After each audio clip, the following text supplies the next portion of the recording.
നമസ്തേ. ഹിന്ദി ശിക്ഷ യൂട്യൂബ് ചാനലിലേക്ക് എല്ലാവർക്കും സ്വാഗതം. കേരള ഹിന്ദി പ്രചാര സഭ നടത്തിയ 2024 ഫെബ്രുവരി ഹിന്ദി ദൂസരി പരീക്ഷയുടെ പ്രശ്നപത്രം 1 ഇന്ന് പരിചയപ്പെടുത്തുന്നത്.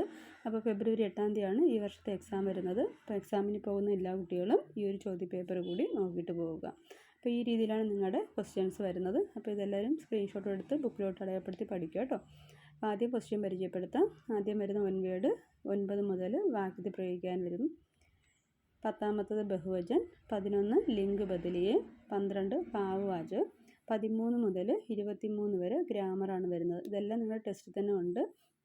അപ്പോൾ അതൊക്കെ നോക്കിയിട്ട് പോവുക. പിന്നെ അക്കങ്ങൾ തന്നിട്ട് സംഖ്യ തന്നിട്ട് അക്ഷരത്തിൽ എഴുതാനുള്ളത്. പിന്നെ മഹീനോं का नाम जोड़कर लिखिए, शुद्ध कीजिए. 27ാമത്തത് 5 ചോദ്യങ്ങൾ കൊടുത്തിട്ടുണ്ട്. അതിൽ നിന്ന് ഏതെങ്കിലും 3 ചോദ്യങ്ങൾ പഠിക്കുക. അപ്പോൾ ഫസ്റ്റ് പേപ്പറിൽ ആദ്യത്തെ 12, 13 ചാപ്റ്റർ ഏതാണ്ട് ഒരു 13 ചാപ്റ്ററും നന്നായിട്ട് പഠിച്ചാൽ നിങ്ങൾക്ക് കുറേ പാഠങ്ങൾ എഴുതാൻ പറ്റും. അപ്പോൾ അതിൽ പ്രധാനപ്പെട്ട പാഠങ്ങളൊക്കെ ഇവിടെ കൊടുത്തിട്ടുണ്ട്. ഈ ഓരോ പാഠത്തിൽ വരുന്ന ചോദ്യോത്തരങ്ങൾ നന്നായി പഠിച്ചു വയ്ക്കുക. അപ്പം 3 മാർക്കിന് 5 എണ്ണം കൊടുത്തിരിക്കും. അതിൽ നിന്ന് 3 എണ്ണം, 5 എണ്ണം തന്നിട്ടുണ്ട്. പിന്നെ അതിൽ 2 എണ്ണം വേണം 5 മാർക്ക്. അപ്പോൾ 5 മാർക്കിൻ്റെ 2 എണ്ണവും 3 മാർക്കിൻ്റെ 3 എണ്ണവും.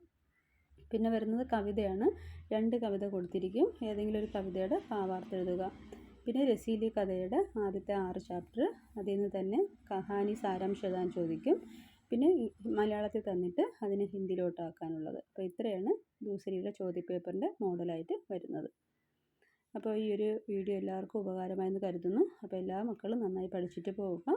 അപ്പോൾ പരീക്ഷയുടെ പേടിയൊന്നും വേണ്ട. ഈ രീതിയിലായിരിക്കും ചോദ്യങ്ങളൊക്കെ വരുന്നത്.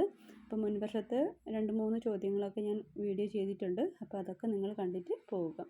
അപ്പോൾ എല്ലാ മക്കളും നമ്മുടെ ചാനൽ ലൈക്ക് ചെയ്യുക, ഷെയർ ചെയ്യുക, സബ്സ്ക്രൈബ് ചെയ്യുക. ഈ ഒരു വീഡിയോ നിങ്ങളുടെ ഫ്രണ്ട്സിനും കൂടെയൊക്കെ ഷെയർ ചെയ്ത് കൊടുക്കുക കേട്ടോ. അപ്പോൾ എല്ലാവർക്കും ഹിന്ദി ശിക്ഷയുടെ വിജയാശംസ.